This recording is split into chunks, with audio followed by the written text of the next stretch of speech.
Então, aí Jesus no Santíssimo Sacramento, ele não é a mesma coisa, né, quando ele está presente espiritualmente, né? Então, essa diferença dele não se misturar com as criaturas é super importante, porque essa ideia dele estar misturado é uma heresia, né? Que é o naturalismo, né? É uma heresia que é bem comum dentro da igreja, que trata Jesus como sem ser Deus, né? Então, por exemplo, Jesus ele teve que rezar para escolher os apóstolos. Ele teve que rezar, ele sendo Deus, ele não teve que rezar. Ele rezou para mostrar para a gente, ensinar que todas as vezes que a gente vai fazer alguma coisa, a gente reza antes de fazer, que é importante. Por quê? Porque a gente vai receber uma graça para aquilo. Então, não, ele não precisa rezar. Aliás, não precisa de nada. Ele não precisa, inclusive, da gente. Ele, inclusive, podia nunca ter criado a gente. Então, assim, falar que Jesus precisa rezar, Jesus precisou estudar as escrituras, claro que não. Ele é Deus, né? Então, assim, não perder de vista isso. Estamos lidando com Deus. Então, tem duas formas que as pessoas esquecem muito de lidar com Deus, que é assim, ele é meu pai, né? Ele é meu pai, tá? Como pai, eu tenho liberdade com ele de chamar de Abá, que é papaizinho, né? Mas como Deus, ele é altíssimo, altíssimo. Essa palavra altíssimo significa assim que ele é, né? Ele é uma coisa assim que eu nem sei o que que é. Então, eu tenho que ter uma virtude chamada piedade. Eu tenho que lidar com ele como Altíssimo. Eu vou passar na frente do Santíssimo, eu não posso fazer assim, né, rápido, né? Oi, tô com pressa. Não existe isso. Eu sou uma criatura, eu devo a minha vida a ele. Eu poderia não ter existido, porque dentre as bilhares e bilhões e trilhões de pessoas que ele poderia ter criado, ele me escolheu, né? Escolheu a Vanessa, escolheu o Carlos, escolheu a Taja. Então, assim, ele não precisa de mim para nada, para nada. Nem das minhas orações, coisa nenhuma. Ele tem tudo, ele é tudo. Se você disser que ele não tem alguma coisa, ele deixa de ser Deus. Se você disser que ele precisa de alguma coisa, esse verbo precisa, já se quis dizer que ele não é Deus. E ele é Deus, ele é Deus, ele é Deus e verdadeiro homem. Essa é que é a grande loucura dele. Ele conseguiu fazer uma coisa que é tão inimaginável justamente por isso, entende? Porque é impossível a criatura e o Criador estarem juntos, mas ele conseguiu fazer isso, porque ele é Deus. Então, assim, a fé com que eu creio, para ela ser verdadeira e ter efeito em mim, eu tenho que crer como a igreja crê. Então, se eu não crer, olha o problema grave de uma heresia, né? Se eu não creio como a igreja ensina, eu não tenho a fé verdadeira. Então, se eu creio que Deus precisa rezar, eu não tenho a fé verdadeira. Então, quando eu passar na frente do Santíssimo, eu vou passar como se estivesse passando na frente de uma cadeira. Não, eu sei que Jesus está ali, eu sei que Jesus está ali, né? Assim todo mundo fala. Mas, gente, pelo amor de Deus, o que, que tem eu passar rápido e fazer só assim? Entende? Tem muito. Você é uma devedora. Nós somos devedores da nossa vida, da gente não ir para o inferno, né? Da gente receber Ele na Eucaristia, da gente ter comida em casa. Assim, aí você não quer perder um segundo fazendo uma genuflexão para Deus Altíssimo, que está presente num sacrário, que é uma coisa inimaginável também. O ser que criou o céu, a terra, o universo, todas as coisas que existem, você, inclusive. Mas aí você não quer fazer genuflexão, porque ninguém faz. Por que que vai fazer?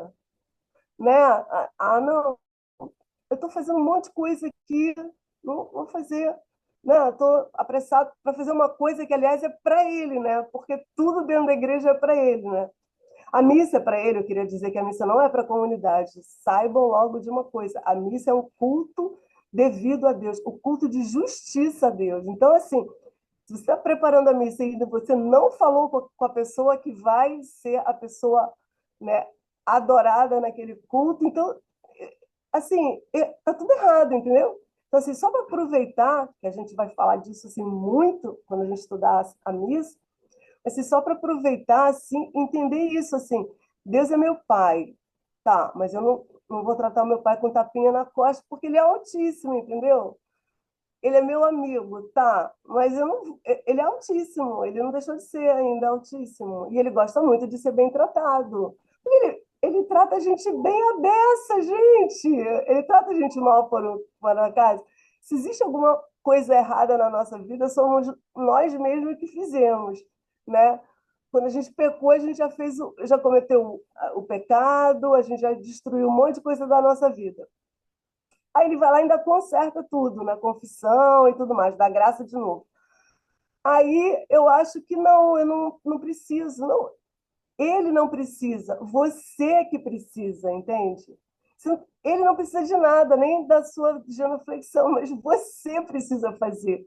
Porque senão você não vai ser nunca humilde, e ele não suporta os soberbos. Não suporta.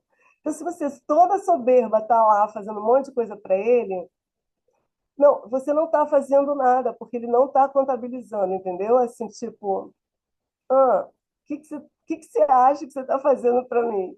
Você não foi capaz de fazer uma genuflexão para mim, você não foi capaz de falar comigo. Você chegou na minha casa, que eu possibilitei a construção desta paróquia, desta capela. Aí você acha que você está aqui para fazer alguma coisa? Não, você não está. Você tem que falar comigo, né? Mas aí ele não fala nada, olha que incrível, ele não fala nada. Ele fica lá mudo no Santíssimo, né? Aí depois você vai e comunga. Aí você comunga sem confessar, né? Mas, gente, eu não matei, não, né? Não roubei, eu não peco.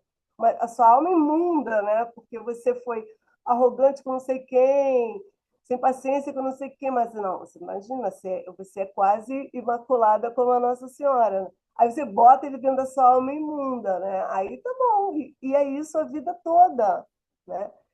Aí a pessoa não cresceu, não prosperou espiritualmente, que a prosperidade que ele quer, né? O progresso que ele quer é esse, que o resto vem de acréscimo. Só que quando terminar isso tudo, tem uma hora que termina, né? Aí pronto, qual é o problema? O problema é aquilo que ele fala, mas nem todo mundo que fala Senhor, Senhor vai entrar, gente. E a gente vai se surpreender com isso, sabia? Porque a gente vai ficar assim, ó, meu Deus, como assim? Gente, você chegou na minha casa, não falou comigo, você não me ama, você não me visita, você não sente falta de mim, você não pensa em mim, os seus 24, eu te dou 24 horas por dia, não tem um segundo que você lembrou de mim. Você não fez uma oração para mim. É como diz Santa Teresa dos Andes. Quem não amou aqui vai fazer o que no céu? Porque no céu é amor, né? Então é isso. Só assim, a diferença é tão grande do Deus verdadeiro para o Deus inventado, né? Pelas heresias e pelo esoterismo, que a gente não pode esquecer disso. A gente não pode esquecer disso. E se a gente não tem isso, por isso que a fé, por isso que a consciência tem que ser bem formada, a fé tem que ser bem formada. Senão você não sabe quem é Deus. A pessoa pensa que sabe e ela não sabe quem é Jesus, sabe? Ela não sabe nada, ela está ali sem entender nada, né? Tem um Deus, um Jesus que ela inventou para ela, entendeu? E aí, bom, só para lembrar também que a gente está falando aqui de uma coisa que ele pede para a gente, né? De São Paulo, que lembra a gente disso, que a gente tem que mudar de mentalidade, né? Então, a gente tem um trabalho bem grande na nossa vida, né?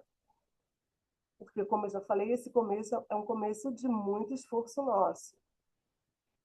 E aí, eu quero só lembrar a vocês que a gente fala muito da igreja peregrina, né? A gente fala muito da nossa caminhada, a gente fala muito dessa nossa posição como peregrino, mas o outro nome para a igreja daqui, da terra, é a igreja militante. A igreja que milita, né? É uma milícia, é um exército, porque estamos no combate. Então, a gente não pode esquecer disso quando a gente também for meditar sobre essa mudança de mentalidade, que é a mesma coisa que ter a fé bem formada, entende? Se eu não mudar a minha mentalidade, isso vai se chocar com a fé para ela ser bem formada, e eu não vou ser aquele católico que embolei meio de campo, entendeu?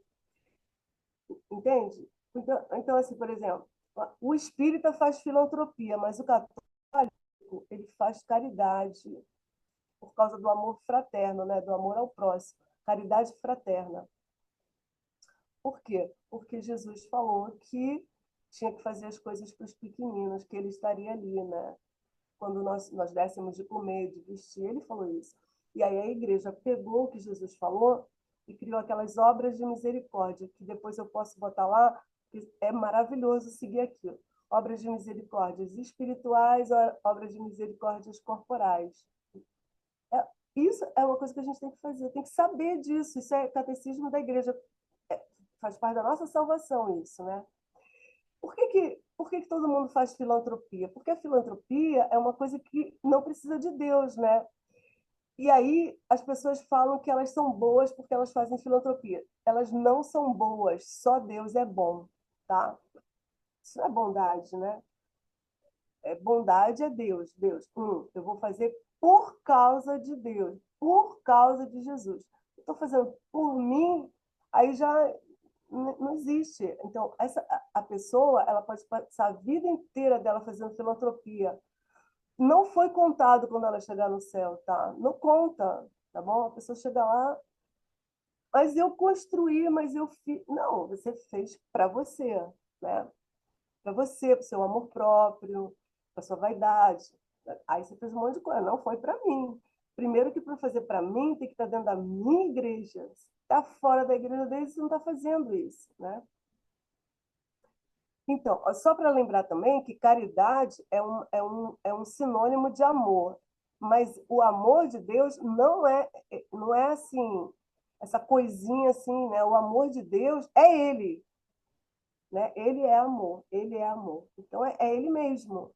Então, para a gente não confundir também essas palavras, porque caridade e amor fica assim meio perdendo um pouco esse sentido profundo mesmo, né? Assim, Deus é amor. Deus é bondade, Deus é misericórdia, Deus é justiça. Porque ele é tudo ao mesmo tempo agora, tá? Não separa. A caridade da justiça não separa a caridade da misericórdia. Ele é tudo. Então, ele é justiça o tempo inteiro que que ele é amor, ele é justiça o tempo inteiro que ele é misericordioso. Entende? Então, assim, então por isso que nem todo mundo que fala Senhor, Senhor vai entrar, entendeu? Porque ele é justo e a entrada no céu ela vai ser medida, né, pela justiça dele. Não que a misericórdia acabou, porque não tem como acabar, entendeu? É tudo junto. É porque, justamente porque é tudo junto, a justiça vai se sobrepor, né? Não tem mais graça, não tem mais como voltar atrás, então agora, então vamos ver aqui como é que deu essa conta, né, na hora do garçom trazer no bar, né? Quanto deu a sua conta? Deu positivo, negativo? Como é que é isso aqui? É isso que vai acontecer, né? Outra coisa do mundo é o relativismo, né? As pessoas ficam chocadas. Outro dia, eu estava conversando com um amigo meu, outro dia não, já faz bastante tempo, eu tinha acabado de me converter. Então, eu percebi que quando as pessoas me perguntavam coisas da minha religião, eu não sabia responder, sabe? Foi por isso que eu comecei a estudar. Aí um dia eu fiquei muito feliz porque eu consegui responder para um amigo meu, mas ele foi uma fúria comigo, porque foi justamente sobre isso. Ele virou para mim, a gente estava conversando e ele veio com essa história que é relativo. Não, é relativo, eu tenho uma verdade, você tem uma verdade. Eu falei, não, mas existe uma coisa absoluta. Ele, não existe isso. Eu falei, é claro que sim. Não existe. Ó, se tem duas verdades, alguém aqui está mentindo. Alguém aqui não está na verdade. Só que é uma coisa tão absurdamente claro isso, né? Assim, dois mais dois são quatro, não são cinco, né? Que ele ficou uma fúria porque ele não tinha como combater uma coisa tão óbvia, né? E sim, o mundo quer que tudo seja relativo, né? É relativo. Eu posso fazer um aborto porque é relativo para mim. Eu penso desse jeito, você pensa desse jeito, né? E isso também entrou muito dentro da igreja, né? Quando você vai falar a verdade, né, assim, num grupo, muitas vezes as pessoas, por não terem uma boa formação catequética, né, da fé verdadeira, elas não aceitam, né? Assim, aí você fala, não, mas isso não pode. Como assim não pode? Gente, pelo amor de Deus, Deus é misericórdia. Aí começa essa história, né? Que é um uso abusivo, né, da misericórdia de Deus, que tende a um relaxamento, né? Que também tem o outro lado de pessoas que são super rigorosas, que tende ao rigorismo, né? Que também não é bom, né? Porque Deus, ele é, ele é ordem, equilíbrio, assim, nem para lá nem para cá, né? Você vê que a ordem é uma coisa que ela não tem uma tendência, né? Ela é ordem. A ordem é uma coisa, assim, essa palavra é tão incrível, né? É ordenado. Então, então existe a verdade, né?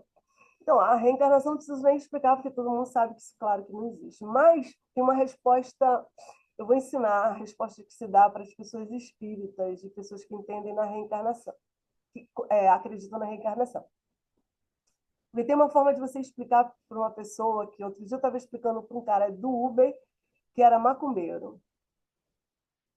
E eu falei para ele assim, posso te explicar por que, que não tem reencarnação? Aí ele falou, pode. Aí é legal quando a pessoa fala isso, né? Porque depois, sei lá, Deus deve, né, lembrar ele, né? Entrou por um sentido, uma explicação. Aí eu falei para ele assim, ó, vou te explicar por quê. Porque, olha, antes de Jesus encarnar e vir para o mundo, que eles acreditam em Jesus, né? Tá. Só não acreditam em Jesus como Deus, mas Jesus. Ele só todas as religiões, elas são reencarnacionistas, todas. As religiões, aí eu expliquei para eles, essas religiões, elas são naturais. Por quê? Porque o homem tem desejo de Deus. Então, mesmo antes de Deus encarnar, o homem, pela natureza dele, criou várias religiões, né? Que tem a ver com a cultura, que tem a ver com várias coisas. E o homem, ele consegue explicar a morte pela reencarnação. Isso é uma lógica humana natural, assim. A pessoa morre, ela tem uma dívida, olha só que interessante, né? Ela tem uma dívida, ela precisa voltar, né, para pagar essa dívida. É um bom raciocínio, né? Mas é uma criação humana, né? É uma invenção humana. Aí eu expliquei para ele assim, então, só Jesus, quando veio, falou que não é assim. Porque ele é Deus, ele pode dizer como é que é. Então, porque foi ele que inventou como é que é tudo, né? Aí ele vai falar assim, não, é assim, ó, só morre é céu ou inferno. Aí pode até passar antes pelo purgatório para dar uma purificadazinha, mas só tem dois caminhos. E aí ele fala nos evangelhos, né? O que que é o inferno? Ele fala do fogo, do ranger de dentes, de não sei o quê, de parará, né? A cana, né? Como é que o pai vai quebrar o graveto, né? E, enfim, né? Joga fora, saiam daqui, né? As pessoas que vão para o banquete sem a roupa própria, né? Por quê? Porque elas não estão limpas para estar ali, então tem que sair fora, né? E eu achei interessante porque ele porque, veja bem, a igreja ela tem uma lógica. Claro, Deus é que inventou a inteligência, então ele é lógico. Logos, verbo, ele é logos, né? A inteligência é ele mesmo, a sabedoria é ele mesmo. Então, a religião dele é uma religião inteligente. Você não pode inventar uma coisa, ela é toda inteligente, ó. O homem inventou a reencarnação, porque era o que ele conseguia, mas aí Deus vai falar assim: não, não, não. Isso que você inventou de que tem que pagar um preço, até é interessante, mas a pessoa paga assim, ó. Se ela for para o céu, ela passa pelo purgatório, aí se purifica e vai para o céu. Se ela não tem como, se ela, né, não tem como ir para o céu, ela vai pagar a eternidade inteira no inferno. Entendeu? Aí é muito incrível, gente. É muito incrível. Tanto é só ler as coisas de Santo Tomás de Aquino. que é um gênio. Eles falam, né? É o mais santo dos gênios e o mais gênio dos santos. Porque é uma lógica assim, ó, é assim, blá, blá, blá, blá, blá. E se você, né, estudar a igreja, é isso, né? Então, agora essa história assim, né, das pessoas falarem assim, ah, não, você tem que dar o seu... Eu dei o meu melhor. Mas você não deu nada, meu amigo. Você não é nada. Você só pode dar alguma coisa se você está na graça. Porque aí é Deus que está dando para você dar alguma coisa, né? A gente também tem que ter isso super... Porque as pessoas, elas entram em crises existenciais quando elas se tornam impotentes para fazer alguma coisa, né? Por exemplo, quando elas se tornam dependentes de uma outra pessoa, você vê as pessoas sofrendo imensamente assim, meu Deus, agora eu não posso mais ter a minha liberdade de ir e vir, eu estou com uma doença que eu estou dependente de alguém. Mas você foi dependente a sua vida inteira de Deus, você não percebeu isso. Agora você está sendo uma pessoa física ali, né? Mas você depende de Deus para existir, sabe? Você, você nunca fez nada sozinho. Você, não existe eu vou dar o meu melhor. Não, vou dar o meu melhor para o meu irmão. Não, você não tem nada para dar. Então, como é que você vai dar o melhor? Você vai dar Jesus. Como é que você dá Jesus? Você tem que confessar, comungar, você tem que rezar, aí você vai fazer alguma coisa pelo seu irmão. Porque antes disso, o que você dará para o seu irmão? Nada, né? Nada, porque você é nada, você vai dar o quê? A sua chatice, a sua maledicência, a sua... É isso que a gente dá, gente. Pelo amor de Deus. É isso que a gente dá, pô, se a gente não dá Jesus. É um horror. Aí todo mundo, ninguém aguenta a gente na pastoral, não sei do que. Claro, você não reza, você não vai para missa, você não faz nada para Deus, você acha que você vai bombar. Não, entendeu? Não é humilde, não é nada, né? Olha, gente, quando eu tô falando isso aqui, eu tô falando de mim, porque eu sou a primeira da fila. Outro dia uma amiga minha falou para mim, eu estava falando uma coisa que eu era muito arrogante. Eu falei, eu sou o prêmio Nobel da arrogância, eu já sei disso. Eu luto muito contra isso. O primeiro lugar é meu, ninguém vai tirar de mim, entendeu? Como Jesus diz, o último lugar é dele. O primeiro lugar da vaidade, eu ouvi mais de 10 anos o meu diretor espiritual falar isso para mim, que eu sou super vaidosa. Não precisa falar, já sei, mas isso não invalida que eu estou falando uma coisa certa, porque é a igreja que está falando, não sou eu, entendeu? Então, assim, aí as pessoas têm que suportar um pouquinho, porque a gente tem que suportar uns aos outros, senão a gente não consegue fazer nada, né? Porque a gente é isso, gente. A gente é uma porcaria. Simples assim, né? Eu depois vou mostrar para vocês o cartaz que eu coloquei ali para lembrar quem eu sou. Eu sou má, arrogante, suportável, não sei o quê. Tem que lembrar, né? Senão eu esqueço e começo a achar que eu sou super incrível, né? O mundo também quer muita estabilidade, né? Enquanto que Jesus fala que a cada dia o seu mal.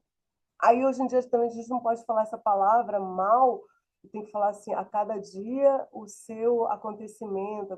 Mas a palavra é mal mesmo, né? Porque, eu não sei se vocês perceberam, mas o mal existe. Deus permite que o mal exista. Por que ele permite que o mal exista? Porque ele vai tirar do mal um bem muito maior. O mal, né, do pecado de Satanás e dos nossos pais foi Jesus e Nossa Senhora. Então, assim, ele sabe fazer isso brilhantemente. Então, contra o que a gente está lutando no nosso dia? Contra o mal. O mal que é o demônio, o mal que tem em mim pelo pecado original, o mal... eu tô... a cada dia o seu mal, sim, ué. Qual é a outra palavra que tem? É essa, né? Não dá para ser politicamente correto na Igreja Católica, né? Ela tem que falar o que tem que falar, né? Falar assim, ó, tem que odiar o pecado. Ai, gente, que isso? Odiar? É, porque se você gostar um pouquinho, você vai pecar. Você está gostando de Satanás. Então, é odiar o pecado. Assim, não tem que ter prurido, né? Jesus não teve prurido nenhum para falar as coisas. Ele sempre falou o que é, né? A coisa de confiar em mim, né, que é uma máxima do mundo, e a gente que tem que confiar em Deus, aí está bem atrelado naquilo que a gente falou ali sobre dar o seu melhor e a gente na igreja saber que nada posso sem a graça, né? Nada posso sem a graça ou sem Jesus, pode falar assim também, não tem problema, porque a graça é Ele que dá, né?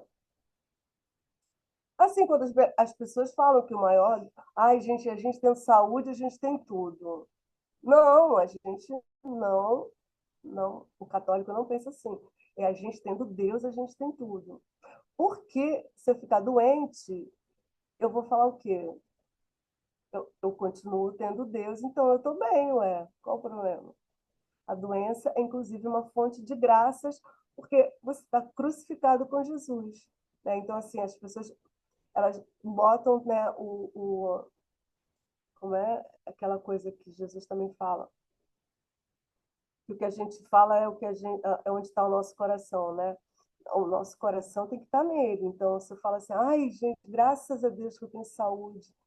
É realmente uma grande graça de Deus, mas se ele tirar a sua saúde, você também vai ter a graça para suportar a doença, que é uma grande fonte de santificação. Família, tudo, né? Nada pode ser maior do que ele, né? A decepção com as pessoas, né? Gente, mas a gente não tem que se decepcionar com ninguém. Bom, primeiro porque a gente faz todo mundo se decepcionar com a gente, né? E depois você botar a sua esperança, Jesus também fala isso, você vai botar a sua esperança numa criatura, mas você não já sabe o que é uma criatura? Uma criatura é um nada, né, que tem uma natureza corrompida. É isso mesmo, tem que lembrar da catequese. Porque, ó, quando a gente estuda a igreja, essas coisas são práticas, é para a gente botar na prática, né? Então, eu não vou ficar decepcionado com ninguém. Por que que eu vou ficar decepcionado com alguém? Posso ficar triste porque eu acho que eu não mereço passar por isso, que também já é outra coisa. Aliás, essa é boa, eu vou anotar essa. Ah, eu não mereço passar por isso. Como que não? Nós merecemos tudo. Deus é que dá todas as coisas. Ele está fazendo você passar por isso com uma provação. Qual é o problema? A nossa vida é cheia de provação. Aliás, a nossa vida não é uma vida de problemas. Quem tem problema é o mundo. A gente tem provação. Que se eu passar bem, eu vou sair melhor, porque eu vou sair forte, que eu recebi a graça para passar por aquilo, né? É essa coisa de não se poder obrigar ninguém a nada, né? Que o mundo também fala. Não, a Igreja Católica ela pode nos obrigar a várias coisas, inclusive a gente não tem problema nenhum com essa palavra, porque nós somos obrigados a ir à missa domingo, nós temos os 10 mandamentos que nós somos obrigados a cumprir, nós temos preceitos, observâncias. Sexta-feira não pode comer carne, se você comer carne você tem que comutar, né? Se troca por uma outra coisa. Opa, vai acabar os 10 minutos. Vou ficar ligada aqui agora. Então, essa coisa de não obrigar ninguém é uma coisa assim que não tem nada a ver, né? Porque Jesus, ele tem que dar limites para gente, né? Então, a obrigatoriedade é isso, é uma questão pedagógica, né? Se você não dá a obrigação, a pessoa vai fazer o que ela quer, logo ela vai ser uma psicopata, né? Porque ninguém faz o que quer. Quem no mundo faz o que quer? Ninguém. Cara, nem o Elon Musk faz o que ele quer. Ele tem problemas com o X aqui no Brasil. Ele não está fazendo o que ele quer, entendeu? Nunca, nunca a gente vai fazer o que a gente quer. Então, a gente não pode falar isso, né? A gente não pode falar que a pessoa vai ser o que ela quer. Não, ela não vai ser o que ela quer, ela vai ser o que Deus quer que ela seja. Aliás, tem a ver com isso aqui, né? Essa diferença entre profissão e realização que o mundo fala e a questão da vocação e do chamado, porque basicamente na igreja tem as seguintes vocações: ou eu vou ser esposa e marido e vou ter uma vocação de constituir família, ou eu vou ser um religioso, ou eu vou ser padre, ou eu vou ser celibatário. Acabou. É isso que tem, né? Aí, a partir disso, aí tá, eu tenho a vocação familiar e vou ser médico e vou ser advogado. Mas a minha vocação, em primeiro lugar, é servir a Deus naquilo que Ele quer que eu o sirva, né? Fazendo o que Ele quer. Então, a vontade dele é que eu constitua a família. Pronto, então é isso que eu vou fazer, né? Para isso, eu vou fazer um discernimento, enfim, uma série de coisas. Porque eu quero dizer para vocês que a graça, ela está aonde está a nossa vocação. Isso é sério, tá? Se você não cumpre a sua vocação, a graça não está onde você escolheu. Não está. Eu sou testemunha ocular e física disso, porque eu bati cabeça há mais de 30 anos fora da igreja, porque eu estava fazendo o que eu queria. E a minha vocação era estar dentro de um convento e eu não fui. Então, deu tudo errado, né? Só deu certo na hora que eu fui fazer a vontade de Deus. E aí, não tem como dar errado, porque eu estou fazendo o que ele quer e o que ele quer é muito melhor do que eu quero. E também porque eu fui feita para aquilo. Eu fui feita para aquilo. Que nem uma fábrica na hora de montagem do carro, né? Aquele parafuso foi feito para aquilo. Aí eu quero colocar num outro lugar, mas ele não cabe, não enrosca direito. Não, mas eu quero, eu vou botar ali, eu vou pegar um martelo. Não vai dar certo, né? Então é isso que muita gente está fazendo com a sua própria vida, até porque as pessoas não nem sabem que ela tem que perguntar para Deus o que ele quer da vida delas, enfim, aí vai dar tudo errado, né? Bom, não existe destino, não existe destino, né? Não tem destino, porque se você falar que tem destino, você está dizendo que você não tem liberdade, e nós fomos feitos com liberdade.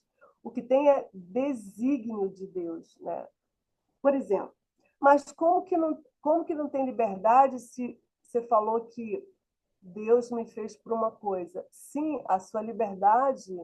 Olha só como olha, cara, a gente é muito mal formado. Olha só o que é liberdade. Liberdade é fazer a vontade de Deus, não é fazer o pecado e a minha. Eu fui feita para fazer a vontade de Deus. Eu tenho liberdade para amar a Deus, não é para jogar um cuspe em cima dele. Entende? Isso não é liberdade. Isso é pecado. Eu escolhi o pecado. Né? Então, quando eu escolho fora da vontade dele, eu cometo sempre um pecado. Não, mas aí, não, olha só, se você falar que Deus nos criou para escolher entre o bem e o mal, você está dizendo que Deus é mal, porque ele não pode querer que você escolha o mal, então ele vai fazer de um tudo para você não escolher o mal.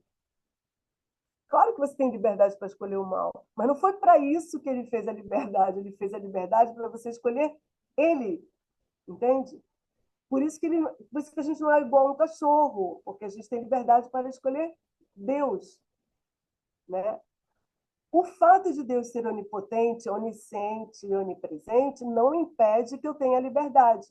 Ele sabe tudo, mas isso não quer dizer que eu não escolhi X, Y, Z, porque ele não está ali do meu lado, sabe, me pegando assim, olha para cá, faz não sei o quê. Não, não é assim que ele, entendeu? Não é assim. Aliás, ele é super sutil na perseverança que ele tem com a gente. A gente não persevera, mas ele persevera. Ele fica em cima, né? Mas não é um em cima agressivo, né? É um em cima cheio de serenidade, de paciência, enfim.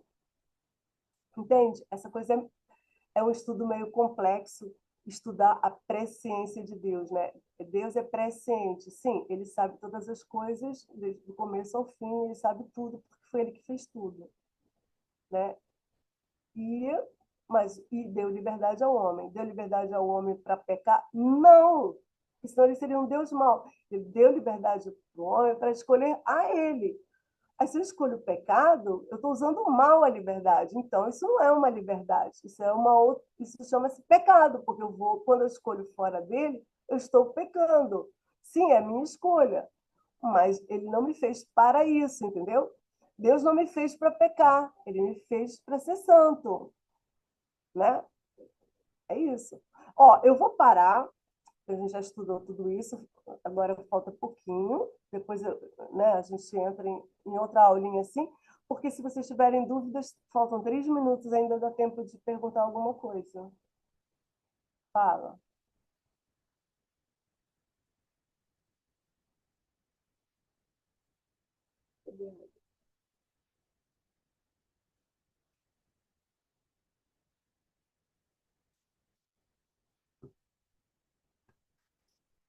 porque isso tudo que a gente está falando é mudança de mentalidade. A gente tem que saber, a gente sabe essas coisas porque a gente estudando, essas coisas vão se firmando dentro da gente, junto com os sacramentos, junto com tudo, entende? Por que é preciso estudar?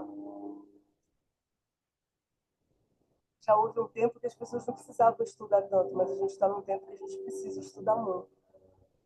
Porque tem coisas muito erradas, a gente vive dentro de uma heresia muito complexa e o mundo está querendo assolar a igreja, que não vai conseguir nunca, mas, enfim, essas coisas elas têm que fazer tão parte da gente que no dia que alguém te perguntar, você tem que ter essa resposta imediata, assim, tipo, Brum, mas existe destino? Não. Não, porque se existe destino, você está marcado para fazer aquilo? Isso não, porque você tem a liberdade. Tá, então como é que funciona? Então, funciona assim, entendeu? Porque, porque você faz apologética, ou seja, você defende a fé. Se você não sabe defender a fé, daqui a pouco você é protestante, porque você não sabe explicar para as pessoas a tua fé. E aí você vai ficar mudo. Eu passei por isso. Eu falei, caramba, as pessoas me perguntam coisa que eu não sei responder. Que coisa doida, eu tenho que saber responder. Né? Eu, tá, brevemente, eu fui num retiro e aí está falando justamente sobre, o tema era sobre como ser igreja, né? E aí você estava falando essa parte, né, de tudo que Jesus nos proporciona, que aí entraram no livre-arbítrio. E aí eu fiz uma pergunta para o padre que estava lá, que eu, né, no meu início de conversão, eu também queria saber se Jesus dá o livre-arbítrio, por que que ele também não pode nos testar, né? Então, a pergunta é justamente essa. Ele que tudo criou, que tudo pode, por que que ele não tira, então, o livre-arbítrio? Que é, tem as pessoas que continuam matando, né? Que usam a liberdade para o mal. E aí ele falou, porque Jesus ele ia ser contraditório. Uma vez que ele prometeu o livre-arbítrio, se ele tira ele mesmo, ele ia estar sendo autoritário, coisa que ele não é. E aí foi falando exatamente isso. E aí as Sim, pessoas meio que, sabe, não, não é assim, porque, né, era um processo, era um retiro para, estava todo mundo ali no mesmo nível para tentar entender, e foi um alvoroço, né? Porque as pessoas não aceitam, acho que, e aí entra já no relativismo, não, porque não é bem assim.